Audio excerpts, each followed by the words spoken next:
দুনিয়ার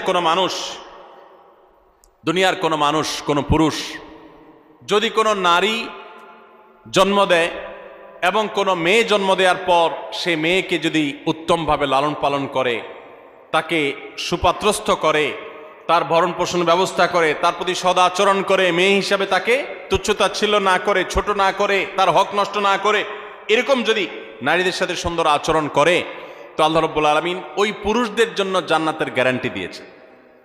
জান্নাতের গ্যারান্টি দিয়েছেন, নিরাপত্তা নিয়েছেন, তিনি নিরাপত্তা দিয়েছেন, জান্নাতের ওয়াদা করেছেন। নবী সাল্লাল্লাহু আলাইহি সাল্লাম কথা দিয়েছেন যে পুরুষরা দুটি মেয়ে সন্তান জন্ম দিবে এবং তাদের সাথে উত্তম আচরণ করবে, ব্যবহার করবে, তাদের হক আদায় করবে।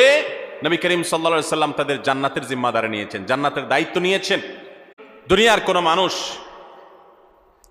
কোনো মানুষ কোনো পুরুষ যদি কোনো নারী জন্ম দেয় এবং কোনো মেয়ে জন্ম দেওয়ার পর সে মেয়েকে যদি উত্তমভাবে লালন পালন করে, তাকে সুপাত্রস্থ করে, তার ভরণ পোষণ ব্যবস্থা করে, তার প্রতি সদাচরণ করে, মেয়ে হিসাবে তাকে তুচ্ছতাচ্ছিল্য না করে, ছোট না করে, তার হক নষ্ট না করে, এরকম যদি নারীদের সাথে সুন্দর আচরণ করে, তো আল্লাহ রাব্বুল আলামিন ওই পুরুষদের জন্য জান্নাতের গ্যারান্টি দিয়েছেন, জান্নাতের গ্যারান্টি দিয়েছেন, নিরাপত্তা নিয়েছেন, তিনি নিরাপত্তা দিয়েছেন, জান্নাতের ওয়াদা করেছেন। নবী সাল্লাল্লাহু আলাইহি সাল্লাম কথা দিয়েছেন যে পুরুষরা দুটি মেয়ে সন্তান জন্ম দিবে এবং তাদের সাথে উত্তম আচরণ করবে, ব্যবহার করবে, তাদের হক আদায় করবে।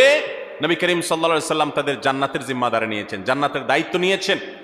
শেষের দিকে যে ঐতিহাসিক বক্তব্য দিয়েছেন, সেই ঐতিহাসিক ভাষণে যাদের প্রতি বিশেষ যত্নশীল হওয়ার জন্য পুরুষদেরকে অন্য সবাইকে নির্দেশ করেছেন তারা হলেন নারীরা। ফাস্তাউসু বিন-নিসাই খায়রা, তোমরা মেয়েদের প্রতি সদাচরণ করার ব্যাপারে আমার কাছ থেকে ওসিয়ত গ্রহণ করো, আমি ওসিয়ত করতেছি তোমাদেরকে।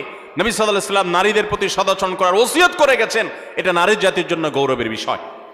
নাম্বার 4, কোরআনে কারীম নারী জাতিকে এত গুরুত্ব দিয়েছে যে কোরআনের সবচেয়ে বড় সূরাগুলোর একটি হলো সূরাতুন নিসা, নারীদের সূরা।